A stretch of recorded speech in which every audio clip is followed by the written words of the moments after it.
Hey, this is Gina Trimarco with Pivot 10 Results. And if you really want to learn how to level up your life, you should be listening to the Time to Shine Today podcast with my friend, Scott Ferguson.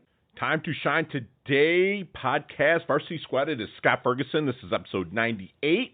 Thanks so much for joining us. And you are in for a fantastic Uber treat today with my good friend Gina Trimarco from Pivot 10 Results. She is a fellow Midwesterner from Chi-Town, Chicago, Illinois. She's my Paisan friend, and we also are business colleagues. And it was such a joy to really talk to her and really dig deep into how she helps companies with their productivity and employee engagement. She's so fun. She does a lot of it, almost all of it, through Improv. With her company, Pivot 10 Results. Just a really quick caveat, there is a little bit of, we'll just say, words your mom wouldn't want you to hear or say on a podcast, but we're good friends and we were just kind of enjoying some banter. So there's only a couple times, so please see through that, and I apologize in advance. But again, break out your notebook, sit back, relax, because without further ado, here's my really good friend, Gina Trimarco from Pivot 10 Results.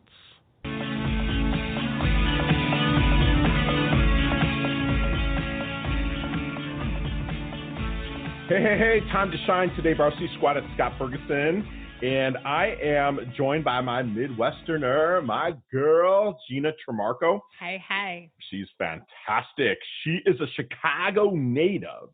I love the way you say Chicago. Serial entrepreneur with 25 years experience in marketing, sales, operations, and people training. She was recruited to Myrtle Beach, South Carolina in 2007 to take over an IMAX theater after successfully turning around the one at Navy Pier in Chicago.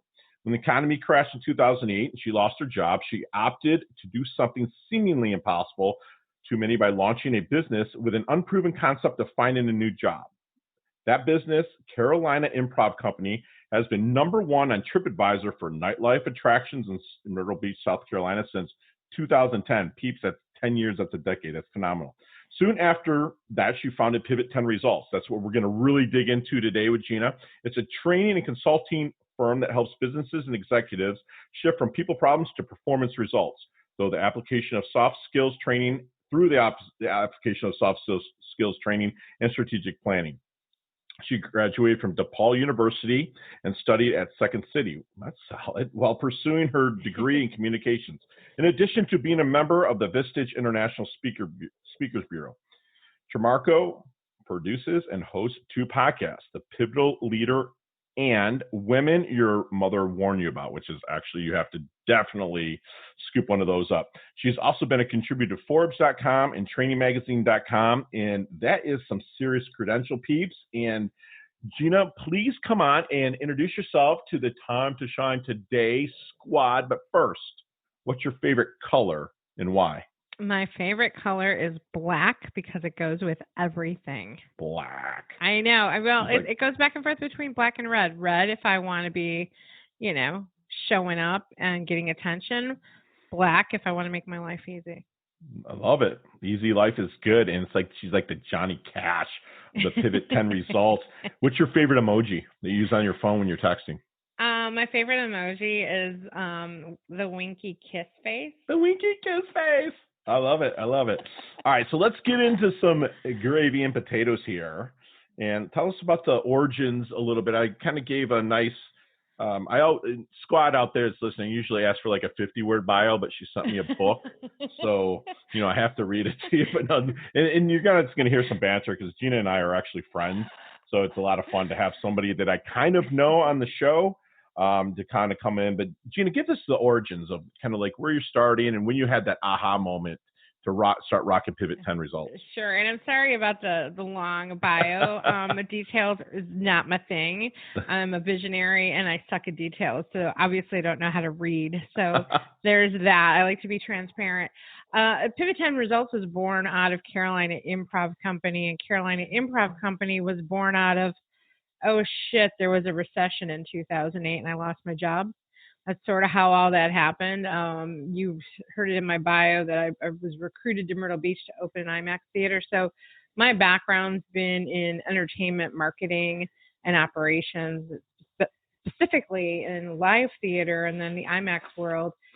So I've got like this really interesting background. I like to think of myself as left brain, right brain. So I can creatively look at things, but I can also operationally look at things. So got recruited to Myrtle Beach, completely different world than Chicago. Born and raised Chicago girl, city, North Side, go Cubs. And you go down to South Carolina as an Italian, or I should say Italian, because that's how they call us in the South. And you don't really fit in. It was really a culture shock for me. So during that process, I'm like, I need a refresher improv class. That'll tweak me, because it really is like cheap therapy, adult playtime. And nobody knew what it was, which made me even more depressed. Like I was missing out on Italian beef sandwiches, blues clubs, and then there was no improv. Don't they have the Italian beef sandwiches there in Chicago where they just douse them and like? Yes, exactly. Yes. And most of the listeners out there that know me know I'm from Detroit, so I hate anything Chicago except for the city. And me. Sports and Trimarco here, but no, food is phenomenal. Phenomenal. Dying for a beef sandwich if anybody wants to send me one. You guys have Portillo's down in Florida, don't you? Oh, yeah, we have. Portillo's was a client of mine for a little bit back in the day when I was producing television commercials, but that's a whole nother we'll stick with another story. We'll stick with the Pivot 10 today. We're going to stick with the Pivot 10. So the improv theater got started first, more as a hobby, because I wanted an outlet, a creative outlet, and in order to do it, I actually had to create the community for it and create the playground for it. So I had to actually create the business for me to have a hobby, and it took off. And then within a year, built a theater, because I was asked to build a theater in a mall, which is insane. And that happened in a year's time. And then corporate training took off, which was always the goal, because I'd hired a company like ours at one point to come in and do customer service training with my staff. So I knew the value of applying improv in business for soft skills. That was always the plan. The theater came first. We got through that, and then we got the corporate stuff going. And then we hit a wall, especially in the South, with trying to educate people on what improv for businesses, because they were just automatically thinking it was comedy and that we were trying to be funny, and they weren't taking it seriously, and people wanted results, and they were starting to look at me as more of a comedian than as actually a pretty astute, smart businesswoman. So I had to do a pivot. Sure. And everyone's using that word now. Pivot. Well, here's the funny thing. Like Pivot 10 Results, we rebranded our training division to Pivot 10 back in 2016. That was still when it was called shifting. Yeah, back when shift was and the word pivot was starting to become really popular after we created the new brand. That was during the election. So you were there first. We were there first. I love it. Yeah, so that's how Pivot 10 is basically Carolina Improv rebranded to not freak people out. Yeah, so they don't see the word improv, which you get a lot of that. Like I love the improv world. I'm nowhere near your level, but it's helped me make other people look better. Yeah. Because the improv coach that I've used here in South Florida said, the biggest thing is to make your scene partner look better. It's almost a race to the bottom to make them look better, which helped me out with my clients, which I know that's what you guys do in your strategic consulting world at Pivot 10. So tell me something, what makes a great strategic consultant? Oh, honestly, you have to be a great listener. Like that. That's the first go-to. If you pay attention to your clients and your prospects and you spend time listening, you're going to hear what the problems are. And you can still be a subject matter expert, because that's really why they're hiring you, but you don't want to rub it in their face. And going back to making your scene partner look good, it's all about how can I elevate this client and make them a rock star? And that starts with really listening to them and not reacting and not responding right away, and letting them get it off their chest, and then coming back to them with a plan based on what they said. And it's interesting because sometimes I'll have a strategic meeting with a prospect. I'll come back with a proposal, and they'll say, "Oh my gosh, you totally get me." You totally understand our problems. And I'm like, no, I just took notes during our conversation. Yeah, I love it. They probably look at you like, what? I'm like, nope, I'm just regurgitating word for word what you Right. said to me. And that, right, think about that in any human interaction. People love to be heard because they feel like you care. And when you actually repeat things back to them in their words, Paraphrase it, right? I mean, it's golden. Love it. I love it. I'm glad that you had said that, good listener. And like, you don't, being an improv, one thing that I'm sure you might agree with, maybe not, but you're not just listening with your ears, you're listening with your eyes, all the senses, correct? That's a lot of what you teach in the improv world, correct? Oh my gosh, you have my heart. Yes. Right? Okay, good. Yes, you get it. Like, so that's what I preach all the time. It's when I talk about listening, I'm like, you have to listen with your ears and your eyes. Right. You can see posture or, looking the other way from the other person. Yeah, it's the observation. And, right now, the world that we're living in, the climate that we're in right now, and while you're not necessarily with people, right, even in a Zoom call, Sure. right, we can pay attention to what's going on someone's face. Like, I just recorded a podcast with my partner, Rachel, for Women Your Mother Warned You About, and she was having a really bad day. And the episode was on meditation. Mm-hmm. And we had a meditation person on it. And she literally had, you want to talk resting bitch face. I'm like, oh, no, you are just not having it today, are you? Shit. So if I'm out at a networking event or somewhere and I'm pressing flesh, which you don't really get to do that right now in most parts of the United States, but eventually we'll get out there. And if I'm talking to someone and someone comes up to me, and what is the keywords that I'm looking for to might be a good prospect, contact, connection, or someone to refer to Pivot Time? For you to say to someone? Say that. Ask that question one more time. If I'm talking to somebody and they're starting to talk about their business and maybe there's been some fails or something like that, challenges they're going through, what am I listening for to know that they're a good contact or referral for Pivot Time? Productivity is down. I can't get my employees engaged right now. We're struggling with managing our workforce from home because we're not used to it. Our managers don't know how to manage in this new climate. We don't know what it's going to look like when we get back to normal. We don't know what our normal is going to be. Sure. And a lot of what I've been hearing lately is like, how do we re-onboard our employees? And then the other end of it all comes down to engagement, bottom line, but engaging customers too. Sure. Like, when is an appropriate time to talk to customers? And well, they're going to push back and say they don't have money. And so any of those obstacles that are people problems, I don't know how to sell, and I don't know how to engage my employees. Love it. And so then, so you're bringing somebody in and they're a prospect now, not quite a client. Mm-hmm. Or maybe they're a client and you're bringing them in. Is there any secret sauce that you guys use there at Pivot 10 that helps them find their blind spots?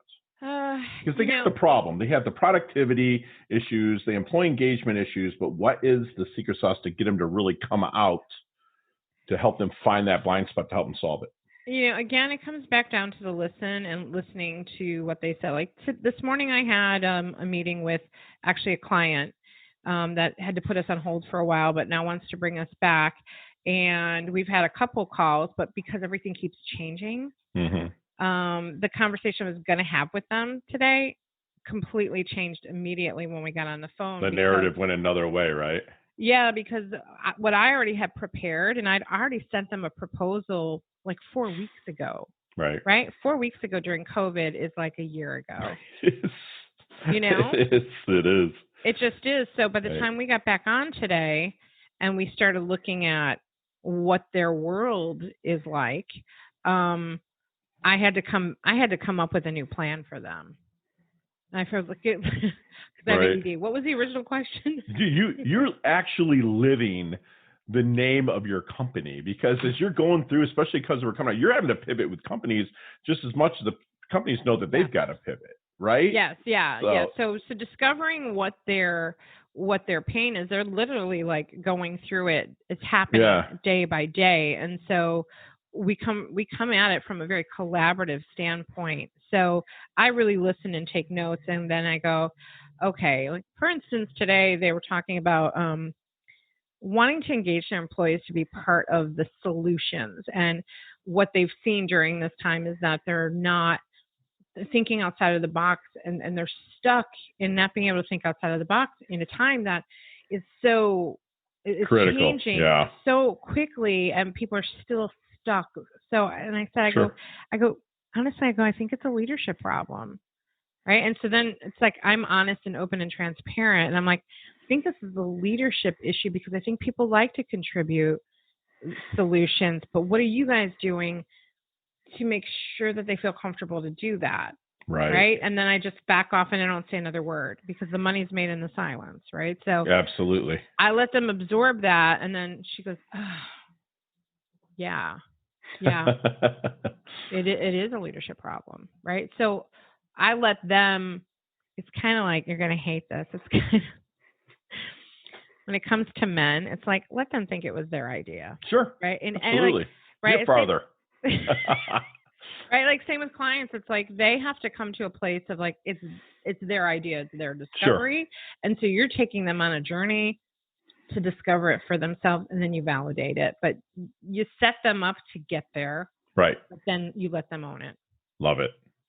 I love it. So let's get in our DeLorean here with Marty McFly. Okay. Let's go back and have a conversation with the 22-year-old Gina Trimarco. What kind of knowledge nuggets are you dropping on her to maybe help her level up, maybe shorten the learning curve, if you will, a little bit? What are you telling her? Not to say she would listen, but what are you dropping on her? I'd say, girl, stay out of the clubs. Stop drinking so much wine. No, no. You know, I would tell my 22-year-old self is, girl, trust your gut. You're onto something. You know what you're doing. I mean, I was a pretty young entrepreneur. I started my first business at age 22.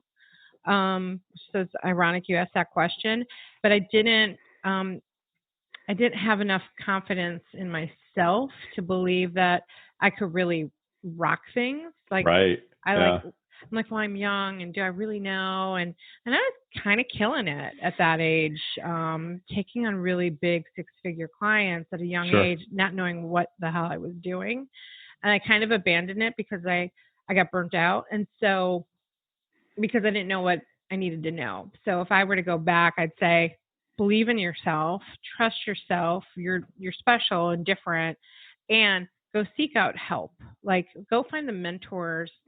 I was just going to say that. Get your asking gear and ask the questions for the people. Absolutely. Yeah, if I would have had some really good mentorship around me, that business I started at 22, would probably still be around. And I have no regrets because everything happens for a reason. I love it's always fun to go back and ask that. Yeah, but those are the two things I would do. Okay. So what do you think is, like, you are like have so many different facets and faces, and I say that affectionately because you're just, improv, you can, change on a dime, whatnot, but what's the one thing that you think people misunderstand about Gina the most?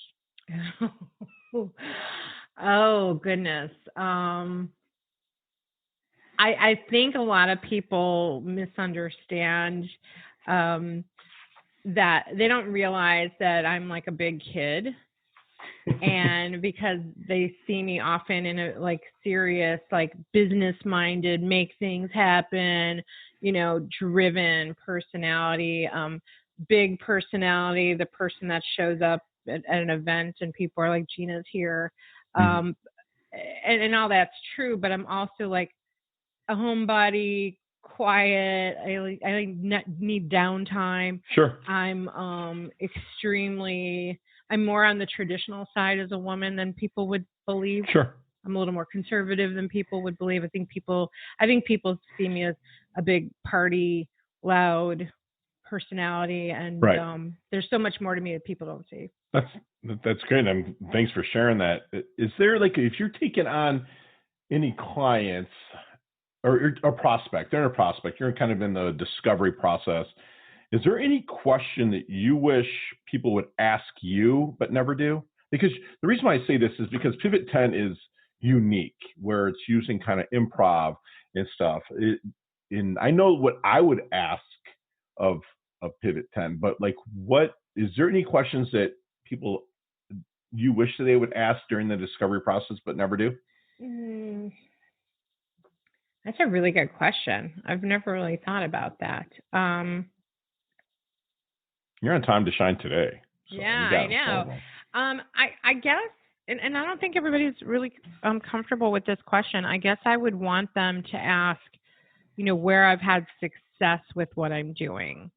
What has. I would want to. I want to see the proof in the pudding. That's what I want to see, because if I'm going to take on something that's so unique, what you guys have is old as improv and acting is. What you guys are doing to help companies pivot, and during this, especially this time, I would be asking, like, I want to see what you did.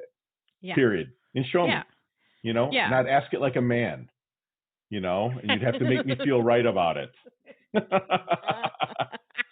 We're gonna move on. So you have.